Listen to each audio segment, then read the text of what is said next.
بسم الله والحمد لله والصلاة والسلام على نبينا محمد وعلى آله وأصحابه ومن والاه أما بعد السلام عليكم ورحمة الله وبركاته.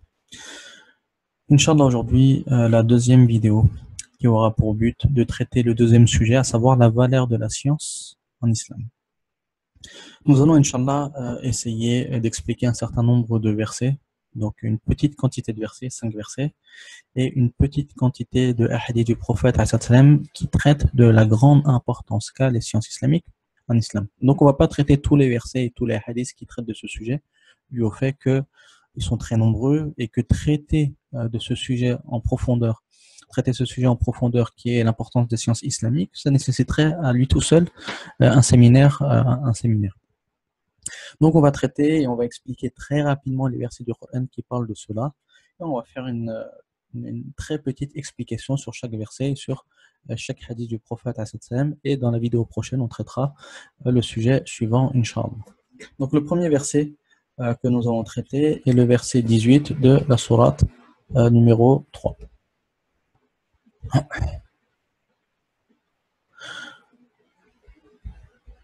Le verset 18 plutôt.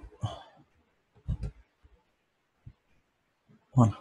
Donc Allah subhanahu wa ta'ala nous dit Shahidallahu annahu la ilaha illahu wal malaikatu wa ulul ilmi qa'iman bil qist. La ilaha illahu wal azizul hakim. Dans un essai de traduction du Cheikh Hamidullah, il nous dit Allah atteste, et aussi les anges et les doués de science, qu'il n'y a point de divinité à part lui, le mainteneur de la justice, point de divinité à part lui, le puissant, le sage. Donc dans ce verset du Coran, Allah subhanahu wa ta'ala va nous parler d'une chose importante. C'est même pas important, le mot est faible. La chose la plus importante qu'il y a en islam, à savoir l'unicité d'Allah, le tawhid. Donc ce tawhid-là, c'est le noyau de l'islam. On ne peut être musulman sans tawhid. C'est formellement impossible. Le tawhid est le noyau de l'islam. Allah subhanahu wa ta'ala va nous parler de qui atteste de ce tawhid-là. Et il va nous citer. Donc il commence par se citer lui-même. Il dit Allah atteste. Et aussi les anges et les doués de science. Donc Allah, puis les anges, puis les doués de science attestent de ce tawhid-là, de cette unicité d'Allah subhanahu wa ta'ala. Et les savants ils disent, rien que le fait que les gens de science soient cités avec Allah subhanahu wa ta'ala et avec les anges, en lui-même, ça suffirait comme éloge pour les gens de science. Rien que le fait d'être cité dans le même siège, dans le même contexte, dans le même verset, serait suffisant. Et ce verset du Coran, si on voulait se contenter d'un seul verset pour prouver la grande valeur de la science, ce verset suffirait. C'est-à-dire, à la fois les gens de science, ils ont l'unicité, et à la fois les gens de science, ils sont cités avec Allah et avec les anges. Ça devrait suffire. Mais nous, on ne va pas se contenter, on va citer, Inch'Allah, d'autres versets, et au fait que dans les autres versets également, il y a une grande quantité d'informations. Donc, qu'est-ce qui est voulu par Allah atteste, et les anges attestent, et les doués de science, les gens de science attestent. Dans le tafsir d'Ibn Ashur, il cite que ce qui est voulu par Allah atteste, c'est Allah, donc en arabe ils disent bayyana wa aqama, c'est qu'il a mis en évidence. Qu'est-ce qu'il a mis en évidence? Il a mis en évidence les preuves qui permettent de connaître son unicité. C'est ça qui est voulu par l'attestation d'Allah, c'est la mise en évidence et la facilité qu'Allah subhanahu wa ta'ala a mis dans ses preuves d'être comprise par le plus grand nombre de ses serviteurs. Et par les anges, qu'est-ce qui est voulu par les anges quand ils disent que les anges également attestent de l'unicité d'Allah? Il faut savoir que les anges attestent de cela par la pratique, car les anges ont été créés dans le but d'adorer Allah subhanahu wa ta'ala 7 jours sur 7 et 24 heures sur 24 sans limite de temps. Et cette adoration-là, elle peut être par des soujouds ou des rukus, des prosternations et des inclinaisons, ou ça peut être par d'autres missions, comme le fait de révéler au prophète l'unicité d'Allah et les autres missions qui peuvent être attribuées aux anges. Et les doués de science. Comment les doués de science attestent de l'unicité d'Allah? Ils disent que les doués de science, donc les gens de science, à savoir ce qu'on appelle de façon vulgarisée les savants, mais on verra plus tard qu'il y a une autre appellation qui est plus pointue, non vulgarisée, mais précise et scientifique, qu'on appellera mujtahid. Donc le mot savant c'est vulgarisé, alim, mais dans les sciences islamiques, si on veut être précis, on appelle ça mujtahid avec les différentes catégories qu'il y aura et qu'on verra Inch'Allah en temps voulu. Donc ce qui est voulu ici par les doués de science, leur attestation de ces doués de science, ils disent c'est l'ihtijaj. Qu'est-ce que l'ihtijaj? L'ihtijaj, la base linguistique, ça vient de al-hujja. Al-hujja, c'est très proche de dalil dans son sens, c'est la preuve. À savoir, ce qu'on appelle l'ihtijaj, c'est le fait d'utiliser et de prendre cette preuve-là et d'utiliser cette preuve-là à bon escient. Donc, ce qui est voulu ici par les gens de science, ils attestent de l'unicité d'Allah, c'est-à-dire qu'ils utilisent correctement ces preuves-là pour prouver l'unicité d'Allah et pour euh, donc quand on parle d'unicité d'Allah, on peut également voir l'unicité d'Allah de façon plus globale, à savoir la religion d'Allah subhanahu wa ta'ala, car toute la religion d'Allah au final est de l'unicité. Donc c'est-à-dire que seuls les gens de science, on pourra en comprendre, seuls les gens de science ont cette capacité d'attester l'unicité d'Allah par le fait d'utiliser les preuves. La question qu'on pourrait se poser, c'est si les gens qui ne sont pas doués de science ne peuvent pas utiliser ces preuves-là pour connaître l'unicité d'Allah, est-ce que ça veut dire que les gens qui n'ont pas de science n'ont pas d'unicité et donc qu'ils sortent de l'islam? Parce qu'on a vu au début que c'était le noyau de l'islam et qu'on ne peut être musulman sans unicité. La réponse est bien évidemment non. Et ce qui est voulu ici par l'attestation de l'unicité d'Allah, c'est un degré qui est élevé dans l'attestation. À savoir que ça a été prouvé de façon authentique, et les hadiths sont très nombreux, que le prophète, quand un bédouin est venu le voir, il lui a dit, ce bédouin-là, sachant qu'il ne savait ni lire ni écrire, il lui a dit, donc il lui a parlé de son manque de science, il lui a parlé également même de son manque de pratique, à savoir, il ne pratiquait que les obligations, rien plus, aucune action surogatoire que les actions obligatoires, et le prophète lui a dit que s'il continue ainsi, il rentrera au paradis, et il ne l'a pas rendu mécréant. Pareil pour d'autres hadiths qui ont été rapportés avec une femme qui était âgée et qui était, pareil, parmi les personnes illettrées, et le prophète lui a posé un certain nombre de questions, et sur ces questions-là, il a pu juger de sa foi. Et pareil, les compagnons eux-mêmes, donc les compagnons, ils n'étaient pas tous savants, et ils n'étaient pas tous ignorants, il y avait parmi eux qui étaient très savants, d'autres qui étaient moins savants, et d'autres qui venaient de se convertir, qui se sont convertis à la fin de la mort du prophète, et donc il y avait une science parfois qui était très loin d'être ceux des compagnons les plus forts. Donc, comme les compagnons, eux, ils avaient plusieurs degrés, à aucun moment, si vraiment ce verset du Coran, on devrait en comprendre que ceux qui n'ont pas la science étaient mécréants, donc ça, il y aurait eu cette pratique-là de rendre mécréants, entre eux, les compagnons se rendent mécréants selon leur niveau de science et leur quantité de science. Mais à aucun moment cela n'a été fait. Par contre, les compagnons, ils ont une bonne compréhension de ce verset-là.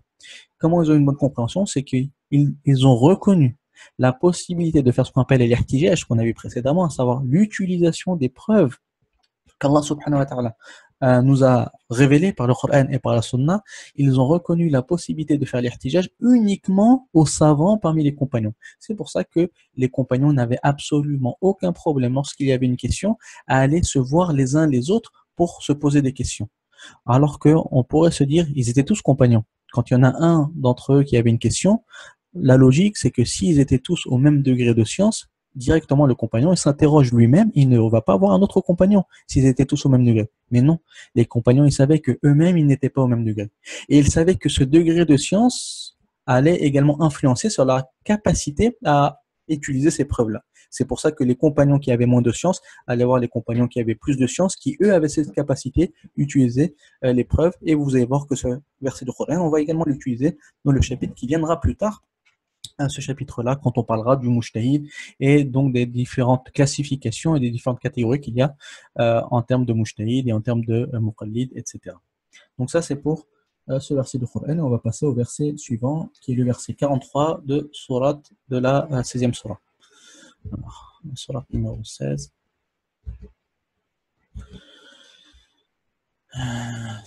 Verset 43. Allah subhanahu wa ta'ala nous dit وما أرسلنا من قبلك إلا رجالا نوحي إليهم فاسألوا أهل الذكر إن كنتم لا تعلمون.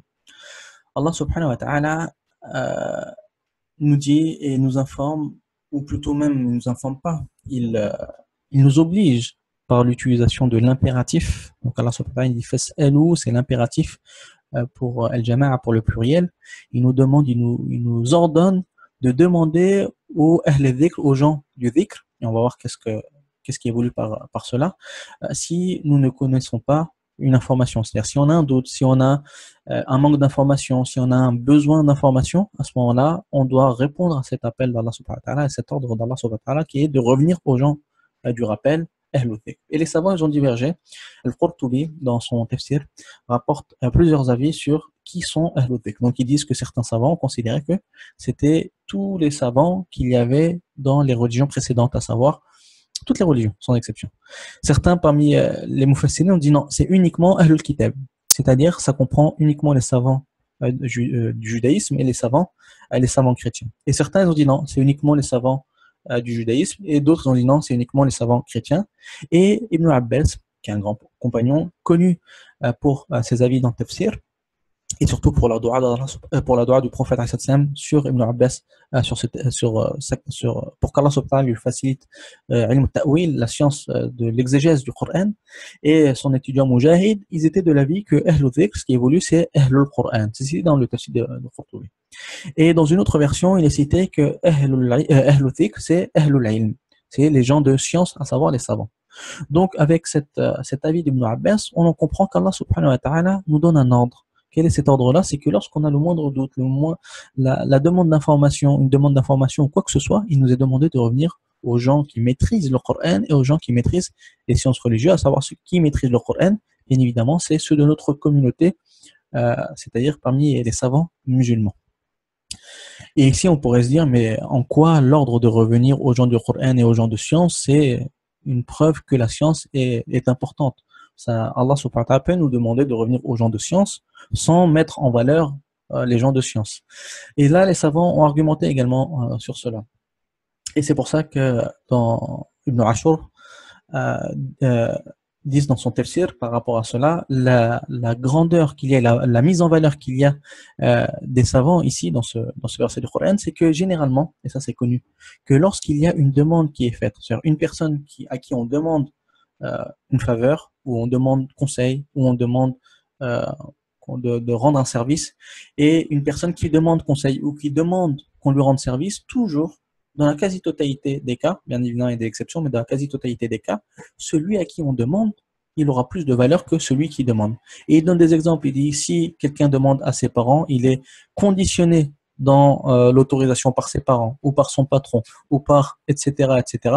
Toujours celui qui va donner l'autorisation, il aura plus de valeur que celui qui a besoin de l'autorisation. Et pareil pour la science. Celui qui donne la science, toujours il aura une plus grande valeur que celui qui reçoit la science. Et l'argent, pareil. Celui qui est dans la rue et qui demande l'argent, toujours il aura ce sentiment d'être plus faible et inférieur par rapport à celui qui lui donne l'argent.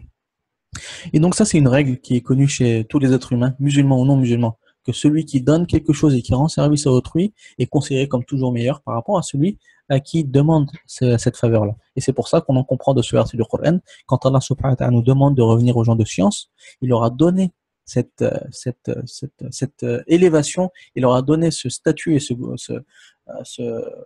cette récompense par le fait que nous devons revenir à eux à titre d'obligation lorsque nous avons en doute une interrogation de notre religion. Donc, comme je l'ai dit, les explications sont très rapides. C'est un résumé qu'on va faire, on ne va pas s'attarder. Donc, on va passer au verset du Coran suivant, le verset 28 de Sourate 35.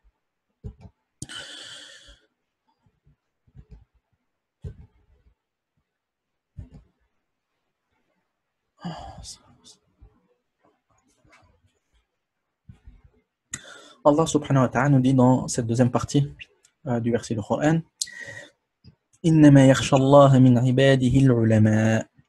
Allah subhanahu wa ta'ala nous informe et nous dit dans une traduction, dans un essai de traduction, parmi ses serviteurs, seuls les savants craignent Allah. Allah est certes puissant et pardonneur. Donc Allah subhanahu wa ta'ala nous dit que seul, donc ici il a fait une restriction. Allah subhanahu wa ta'ala fait une restriction. C'est uniquement les savants parmi ses serviteurs qui craignent Allah. Bien évidemment, ce qui évolue ici par la crainte d'Allah, ce n'est pas n'importe quelle crainte d'Allah, car les craintes d'Allah sont de divers degrés. Ici, ce qui évolue par la crainte d'Allah, c'est le degré qui est le plus élevé. Et Allah subhanahu wa ta'ala nous informe que seuls ceux qui ont acquis la science ont une crainte d'Allah qui est élevée. Par cela, on doit en comprendre deux choses. Première chose, c'est que si tu veux avoir la crainte d'Allah, tu dois acquérir la science. Deuxième chose, c'est que si tu as la science, c'est un signe que c'est pas obligé, c'est pas obligatoire, mais cela peut être fortement un signe que tu crains Allah subhanahu wa ta'ala. Et il nous informe donc ici que le moyen d'acquérir la crainte d'Allah subhanahu wa ta'ala est la science. C'est comme si, donc c'est un ordre informel, c'est un ordre informel. C'est-à-dire qu'Allah subhanahu wa ta'ala, dans d'autres versets du Coran, il nous oblige à avoir sa crainte. Et ensuite, il nous informe, il nous oblige pas, mais il nous informe que pour avoir sa crainte, il faut avoir la science. Donc c'est un ordre non direct où il nous dit, toi, à qui j'ai obligé d'avoir la crainte. Ensuite, je t'informe qu'il faut la science pour avoir la crainte. C'est comme s'il t'obligeait maintenant à avoir la science par simple raisonnement logique. Donc si il nous oblige à avoir la crainte et que pour avoir la crainte, il faut avoir la science, donc c'est comme s'il nous obligeait à avoir la science islamique par ce verset du Coran. Et donc, s'il nous oblige une chose, Allah subhanahu wa ta'ala, il faut savoir que cette chose-là, c'est qu'elle a une grande valeur et que c'est une chose qui est bien pour nous. Et on va passer au verset suivant. Encore une fois, c'est un résumé dans ce domaine-là, dû au fait que la majorité d'entre vous qui écoutez cette vidéo, vous connaissez déjà la grande valeur de la science, c'est simplement histoire de se rappeler et de réviser ce sujet. Donc, dans la sourate 39, le verset numéro 9. Allah subhanahu wa ta'ala nous dit قُلْ هَلْ يَسْتَوِي الَّذِينَ يَعْلَمُونَ وَالَّذِينَ لَا يَعْلَمُونَ.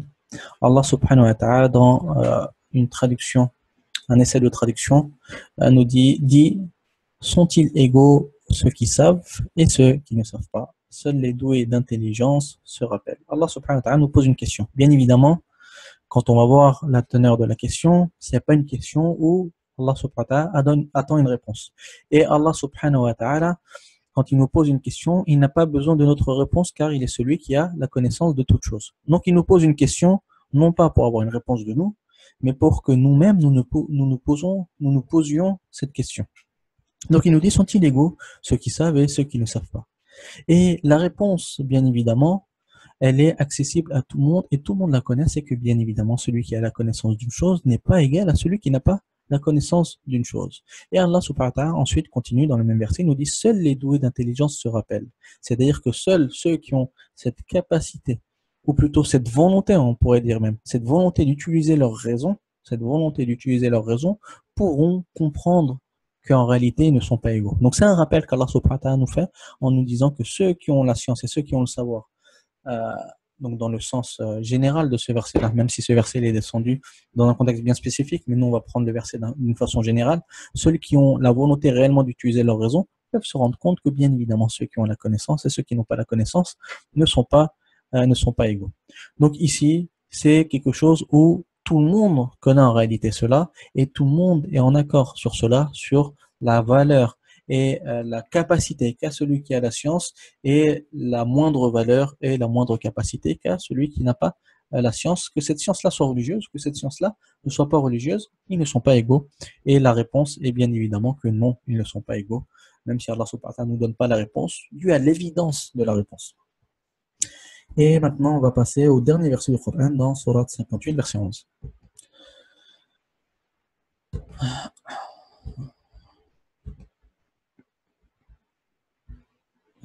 Allah subhanahu wa ta'ala nous dit Ya ayyuhalladhina amanu idha qila lakum. Une seconde. Allah nous dit dans le verset du Coran Ya ayyuhalladhina amanu idha qila lakum tafassahu fil majalisi fafsahu yafsahillahu lakum.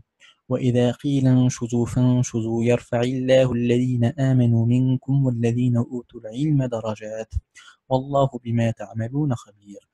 Dans un essai de traduction, Allah subhanahu wa ta'ala nous dit ô vous qui avez cru, quand on vous dit faites place aux autres dans les assemblées, alors faites place. Allah vous ménagera une place au paradis. Et quand on vous dit de vous lever, levez-vous. Allah élèvera en degré ceux d'entre vous qui auront cru et ceux qui auront reçu le savoir. Allah est parfaitement connaisseur de ce que vous faites. Dans ce verset du Coran, Allah subhanahu wa ta'ala nous indique qu'il élèvera en degré ceux qui auront acquis la science, ou ceux qui ont acquis la science et ceux qui n'ont pas acquis la science. C'est encore un rappel dans le même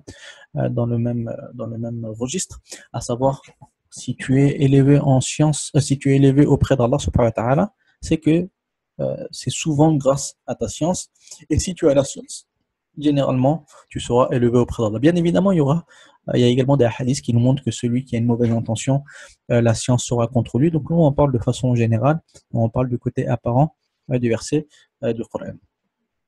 Et les savants ils disent que le fait d'être élevé auprès d'Allah, c'est être élevé plutôt, c'est deux choses, être élevé en degré.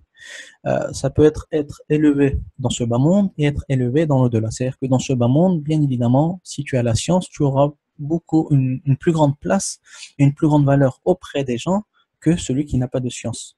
En tout cas, dans les époques passées, même si aujourd'hui à notre époque, celui qui a la science n'a pas forcément une plus grande valeur. Dans les époques passées, celui qui avait la science avait une plus grande valeur dans ce bas monde, que ce soit pour travailler ou que ce soit auprès des gens. Il avait beaucoup de facilité dans beaucoup de facilité avec les gens. Et également dans l'au-delà. Allah subhanahu wa ta'ala va t'élever par le fait de t'octroyer le paradis et beaucoup de faveurs au paradis, plus que celui qui n'a pas acquis la science. Et donc cette science-là, elle va t'élever aussi bien dans ce bas monde que dans l'au-delà. Et donc cela est une preuve. Lorsqu'Allah subhanahu wa ta'ala nous informe de cela, ce n'est pas simplement pour nous dire que voilà, la science c'est bien, c'est également pour nous inviter à étudier cette science-là, dû à la grande valeur qu'il y a pour celui qui étudie cette science-là, que ce soit la science religieuse et également les sciences mondaines. Et donc on a fini avec ces versets du Coran. On va passer, Inch'Allah, au hadith du prophète. Nous continuons l'explication en citant maintenant des hadiths du prophète sallallahu alayhi wa sallam. Le premier hadith que nous allons traiter est considéré comme authentique, rapporté par Al-Bukhari dans son recueil de hadiths.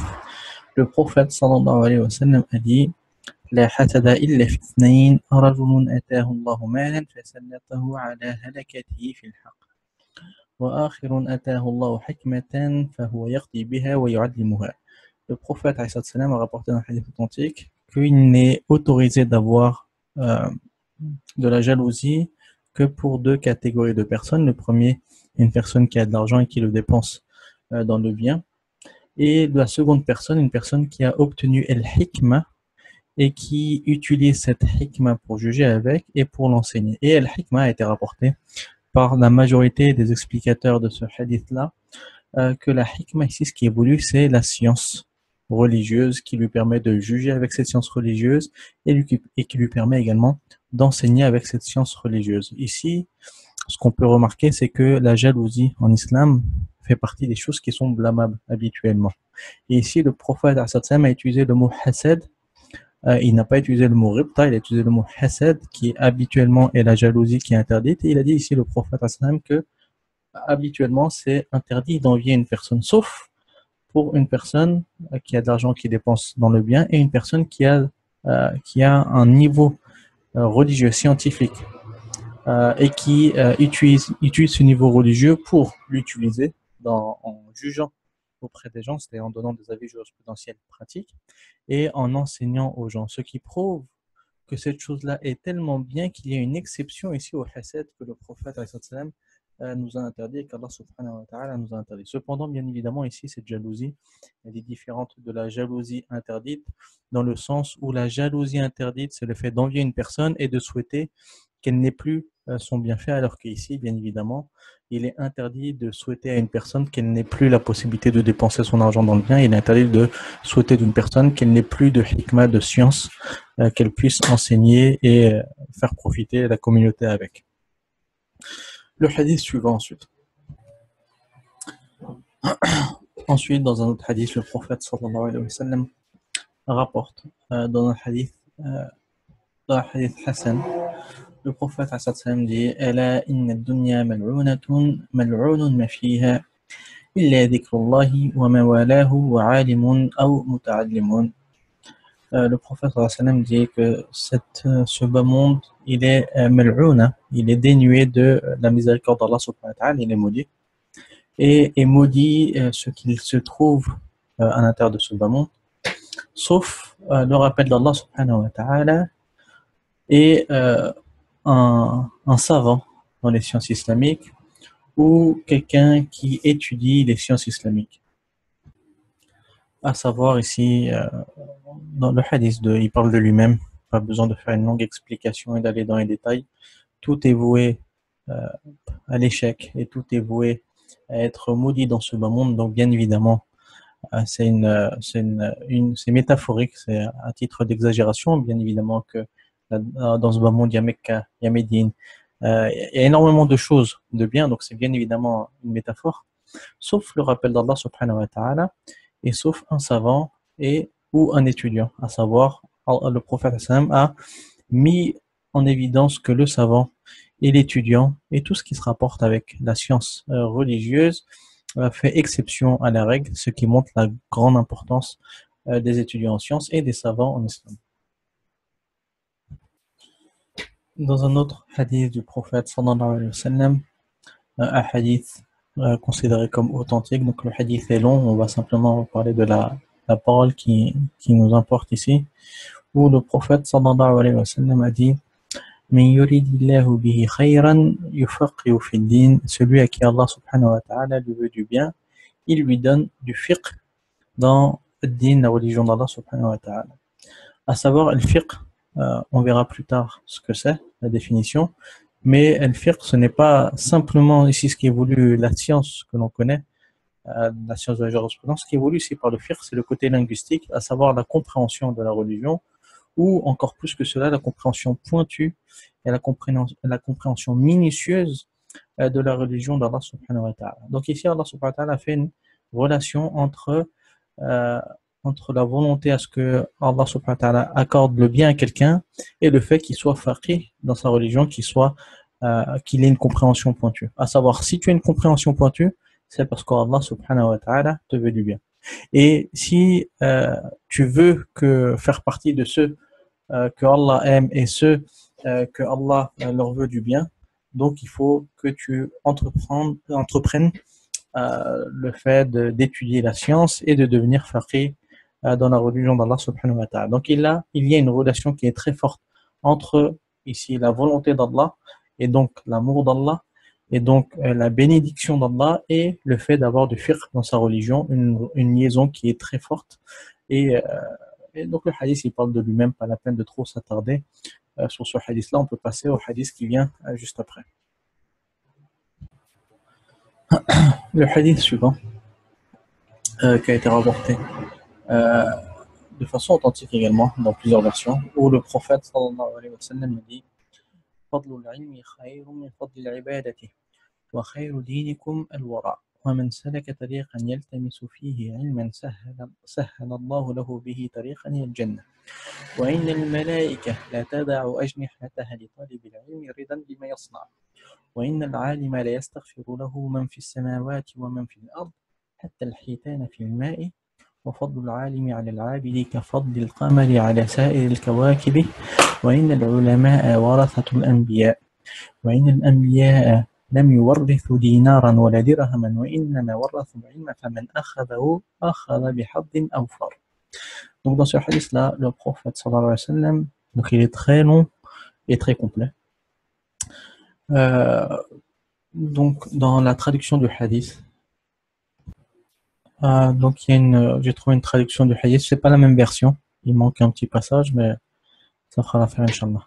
Donc dans le hadith authentique rapporté, le prophète sallallahu alayhi wa sallam dit: celui qui prend un chemin pour rechercher la science, Allah lui fera prendre par cela un chemin vers le paradis. Certes, les anges étendent leurs ailes pour celui qui recherche la science.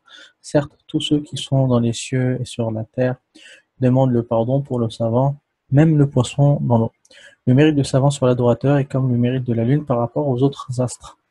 Certes, les savants sont les héritiers des prophètes, et les prophètes n'ont pas laissé comme héritage des dinars ou des dirhams, ils ont laissé la science. Celui qui l'apprend aura pris une part importante. Donc dans ce hadith-là, le prophète Sam nous donne beaucoup d'informations. Il nous donne déjà l'information que la science religieuse est la meilleure des adorations. Donc elle est supérieure, donc c'est pas dans cette partie-là, c'est dans la partie qui ne fait pas partie du hadith juste avant, où le fait de consacrer sa vie aux sciences religieuses est mieux que consacrer sa vie à faire d'autres adorations. Sachant que étudier les sciences religieuses est une adoration à part entière. Donc étudier a plus de récompenses que faire n'importe quelle action surrogatoire parmi les prières, parmi le jeûne, etc. Mais bien évidemment, Allah nous a facilité où rien n'empêche de faire l'un et l'autre. Au final, tu peux étudier et tu peux faire des actions surrogatoires. Donc, dans théorie, rien t'empêche d'étudier et de jeûner et d'étudier et faire des prières surrogatoires. Mais si tu as le choix, sache que la science est la meilleure des choses, bien évidemment, pour qu'elle soit mise en pratique et non pas pour qu'elle soit délaissée. Ensuite, dans le hadith du prophète, sallallahu alayhi wa sallam, il met en évidence la récompense de celui qui va ici rechercher la science, à savoir qui fait l'effort, qui prend l'initiative d'aller étudier les sciences religieuses. Donc en arabe, ils disent la recherche de la science, dû au fait que tu te déplaces. Et à l'époque, c'est pas comme aujourd'hui, c'était une vraie recherche de la science. Tu devais aller très loin pour avoir très peu. Donc très loin pour très peu. Aujourd'hui, tu peux aller vraiment beaucoup moins loin en ayant beaucoup plus d'informations. Donc celui qui se déplace, la récompense est énorme. Et ici, le prophète Sam lui dit qu'Allah subhanahu wa ta'ala va lui faciliter le chemin au paradis par le fait qu'il se déplace pour aller rechercher les sciences religieuses. Par cette science-là, Allah subhanahu wa ta'ala va lui faciliter l'entrée au paradis. Et les anges vont, par leurs ailes, par les ailes des anges, euh, ils vont, ils vont recouvrir l'étudiant en sciences. Donc c'est une métaphore. Certains parmi les savants ils disent que ce qui évolue ici par le fait que les anges vont recouvrir avec leurs ailes les étudiants en sciences, c'est qu'ils vont invoquer pour les étudiants en sciences. Et d'autres ont donné d'autres explications. Al-Muhim, c'est par ordre d'Allah subhanahu wa ta'ala et par respect pour l'étudiant en sciences.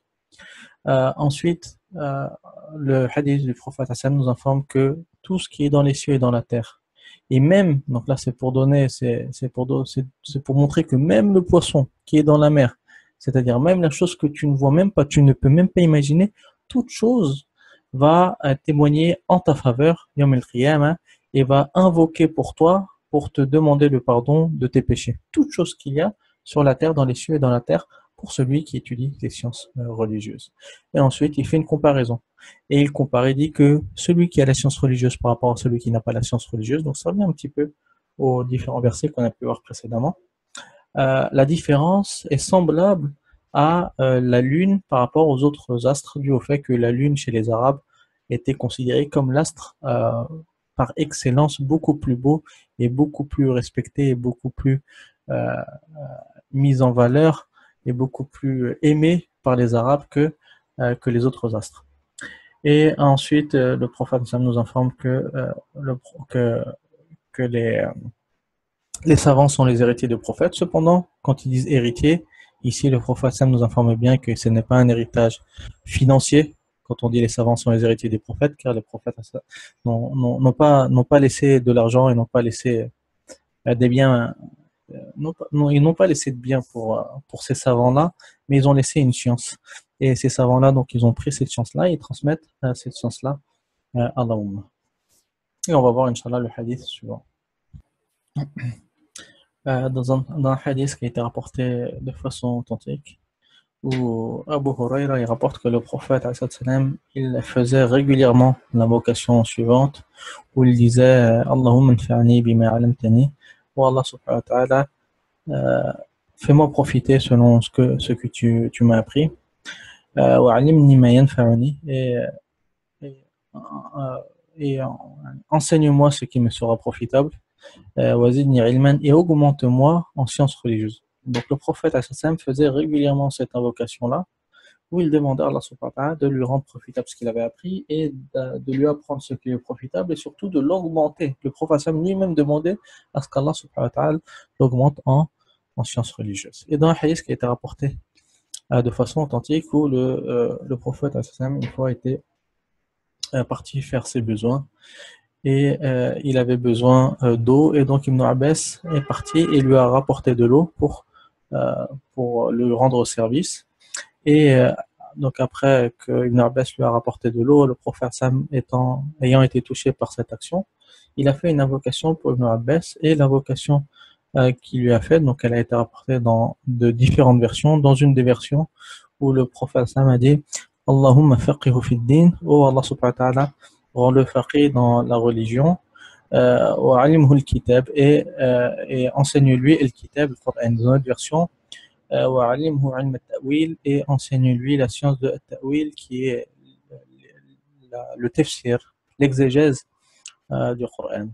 Et ici, ça nous montre que quand le prophète a été touché par cette action d'Ibn Abbas, il n'a pas trouvé meilleure invocation à lui faire que d'invoquer pour qu'Allah subhanahu wa ta'ala le rende faqih connaisseur d'une connaissance minutieuse de la religion d'Allah et connaissant des sens cachés de la parole d'Allah subhanahu wa ta'ala. Ce qui nous montre au final que c'est l'une des meilleures récompenses qu'on peut avoir dans ce bas monde et la meilleure chose qui peut nous faire entrer au paradis dans l'au-delà. Parce que le prophète Sam aurait pu lui demander à ce qu'il rentre au paradis. Il a préféré demander le moyen qui permet de te faire rentrer au paradis, à savoir te faire prier dans ta religion et à savoir maîtriser le Coran, la parole d'Allah subhanahu wa ta'ala. Ce qui montre la grandeur de ces deux actions.